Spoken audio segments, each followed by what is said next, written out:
Hola, ¿qué tal? ¿Cómo estás? Bienvenido a un video más de este canal. Yo soy Héctor Aracena y tú estás en Torrente de Ideas.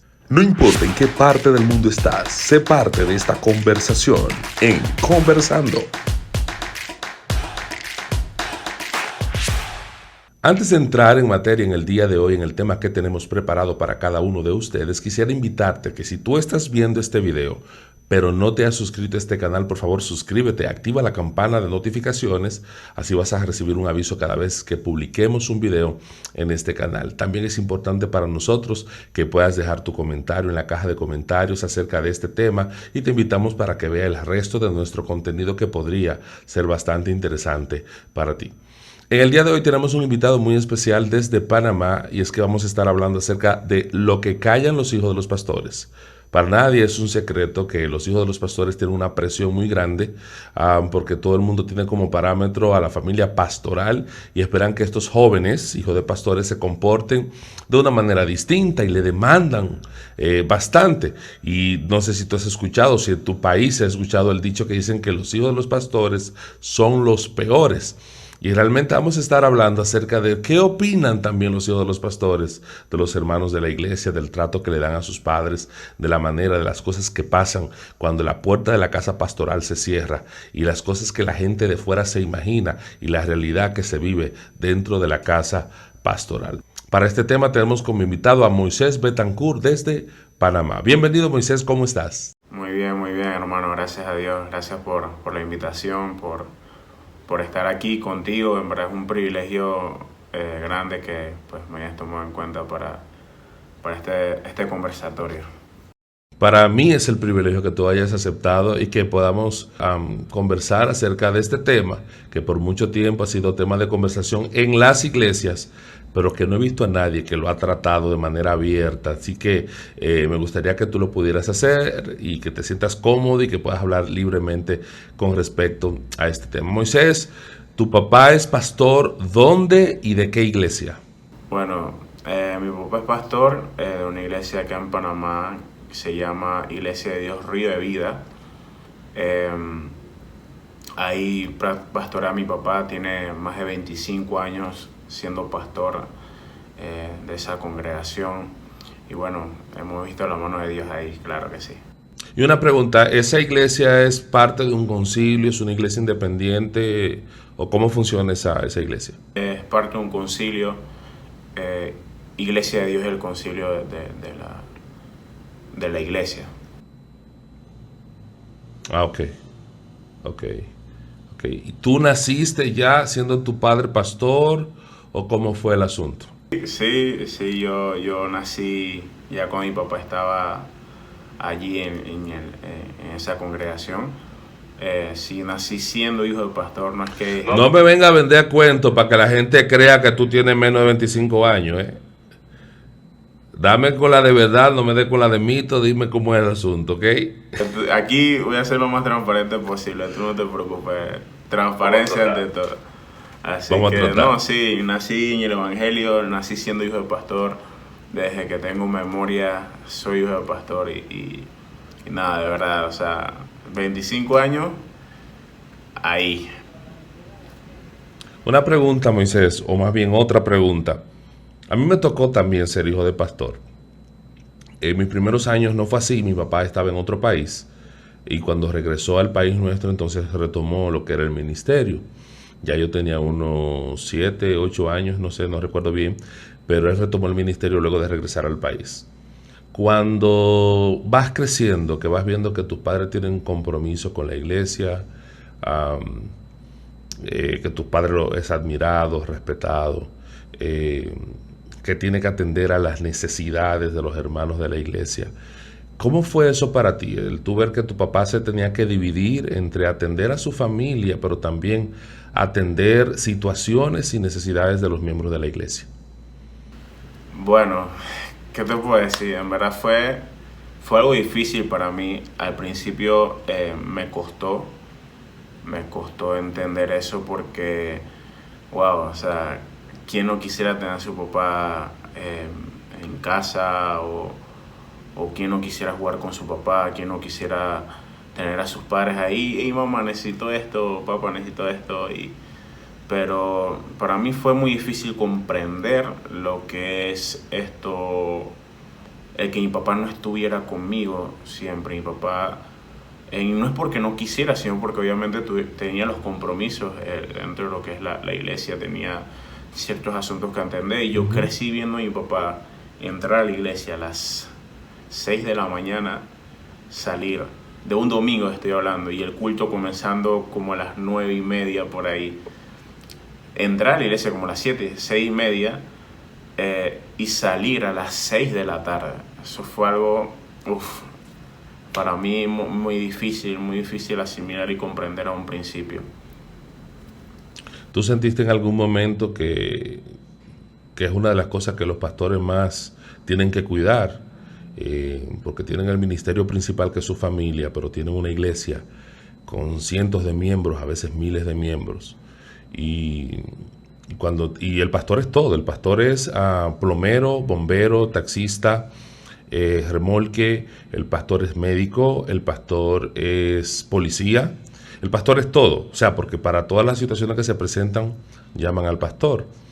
¿Te sentiste en algún momento descuidado como hijo, o tú sientes que tu papá llevó un balance equitativo entre el ministerio y la casa? Mira, mi papá siempre trataba de ser equitativo. Él trataba, pero sabía que era algo difícil, pues era algo de verdad sumamente difícil para él el repartir ese tiempo, pero sí exploté, sigue a un punto en mi vida en que yo exploté, y por guardarme tanto eso en mí, porque ok, a la primera, a la segunda, a la tercera yo, ok, es pastor y todo lo demás. Ya yo, cuando tenía como 7, 8 años, ya yo, como te digo, yo estaba empezando como que a sentirme un poquito así, como que, ¿dónde está mi papá? Quiero, no sé, hacer algo con él, qué sé yo, jugar con él. Y fíjate, a mí algo que a mí me impresionó tanto es que, estando chico, mi papá a veces cuando estaba en la casa sacaba tiempo para jugar Nintendo conmigo. O sea, eso fue algo que a mí me marcó bastante. Mi papá no sabía nada de eso, no tenía ni idea de cómo era eso, pero él quiso estar allí, pues. Y había veces en que él decía, bueno, hijo, ya que estoy cansada, y yo entendía, pero a medida que iba creciendo esto, sí se me fue haciendo un poco difícil aceptarlo, porque ya no había tiempo como para hablar conmigo, para saber mi situación, y yo hasta tuve problemas en el colegio por eso. Tuve muchos problemas en el colegio por eso. De hecho, te iba a comentar eso, que a medida que va creciendo la iglesia y hay mucho más demanda, también vas creciendo tú y eres más demandante. Entonces, cuando llegas a la adolescencia, y que la iglesia quizás es más grande, tiene más compromiso, hay mucho más actividades, que también debería haber un liderazgo que vaya creciendo también, que vaya asumiendo más compromiso, pero no es lo que pasa la mayoría de veces. Entonces, cuando llega la adolescencia, ¿cómo fue para ti? O sea, pues te digo la adolescencia específicamente porque los adolescentes de por sí es como si se nos metiera un espíritu extraño en la adolescencia, donde queremos experimentarlo todo, demandamos todo, le respondemos a todo el mundo, creemos que lo merecemos todo y lo exigimos.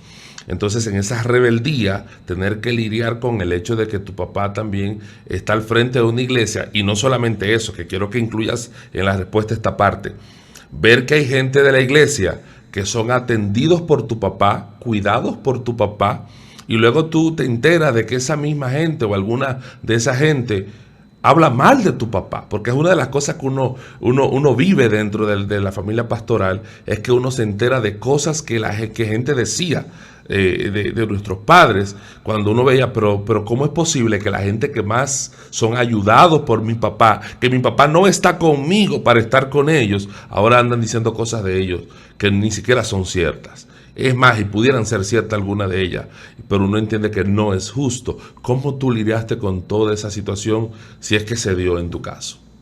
Bueno, vamos paso a paso, Bueno, primero mi adolescencia, contestando la primera pregunta que me habías hecho, mi adolescencia fue bien difícil. O sea, yo no era una persona que tomaba, que fumaba, que ingería drogas, porque hay gente que pues, adolescente, que cuando pasan este tipo de cosas se, se ponen bajo la sombra de este tipo ya sea... Sí, sí. La rebeldía le da con eso. Exactamente, exactamente, sí. Entonces, pero mi problema no era ese, mi problema es que yo era muy peleón.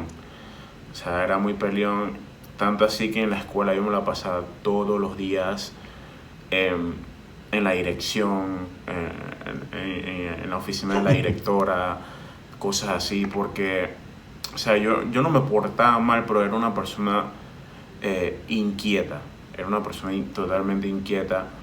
Y como yo era una persona tranquila, que a mí no me gustaba meterme con nadie, como se metían conmigo, que era prácticamente todos los días, literalmente desde primer grado hasta primer año de la secundaria, eso era casi todos los días en la dirección, se metían conmigo, yo respondía y todo lo demás. Y fue algo bien difícil, pues bien difícil, porque a la hora de cambiar o de mejorar mi manera de ser con respecto a eso, fue como un giro todo extraño y se me dificultó mucho y chocó mucho con el cambio. Pues mi manera de ser antigua con el cambio chocó y fue bien difícil, pero crecer y no tener prácticamente a tu papá allí como él quisiera también estar, porque no te miento, mi papá me decía, mira, o sea, yo quisiera estar aquí, pero estoy atendiendo otras cosas. Mi papá así me abrazaba, me daba besitos, me decía te amo. Y sí, yo te puedo decir que a pesar de que él estuviera ocupado en muchas cosas, siempre me recordaba que me amaba. Sin embargo, era difícil no tenerlo en casa, ¿me entiendes? Entonces, esto, pues a su vez, yendo a lo último que me dijiste, pues yo notaba que mi papá pues estaba con gente así en la iglesia, atendiendo sus asuntos, como te dije al principio, quedándose hasta tarde por ellos y dándome cuenta que eran las mismas personas que hablaban mal a sus espaldas. Eso para mí fue un golpe duro. Desde ese momento que yo supe este tipo de cosas que se daban en la iglesia, yo no volví a ser el mismo. Yo no volví a ser el mismo. Yo guardé mucho rencor, muchísimo rencor contra mi congregación. Para ese entonces, la verdad me distanciaba mucho de la gente. Pues había gente también que pues decía amarme a mí, decía hermanito, que no sé qué, que esto y que lo otro, y oraban por mí, hasta en la hora de la administración oraban por mí, y después a mi espalda decían, fíjate, yo tenía una exnovia en la iglesia que el papá no me quería con ella porque yo era negro, o sea, imagínate. Y cuando yo llegaba a la iglesia me decía, hermanito, no sé qué. El amor de Cristo Jesús estaba en ese hermano, sí. Estaba arreciando contra ese hermano del amor de Cristo, hermano. Pero, o sea, imagínate que cuando se acababa el culto, cuando uno estaba cerca mío, le preguntaba a la chica, pues a su hijastra, porque ni siquiera era la hija, ¿qué tú haces con ese negro? Que no sé qué. Entonces eran cosas que a mí me golpeaban, Entonces, varios de los hermanos que pues antes estaban en la iglesia querían sacar a mi papá del pastorado. Imagínate, la misma gente con la que mi papá se reunía, abrazaba y amaba y le demostraba amor y se quedaba con ellos hasta, y los ayudaba y todo lo demás. Eran las mismas personas que pues querían a mi papá. Antes de continuar, páramelo ahí porque quiero conectarlo con la siguiente pregunta y vamos a hacer una pausa en este momento para cuando regresemos continúe lo que estás diciendo, entonces conectar eso con la siguiente pregunta que te voy a hacer. ¿Está bien?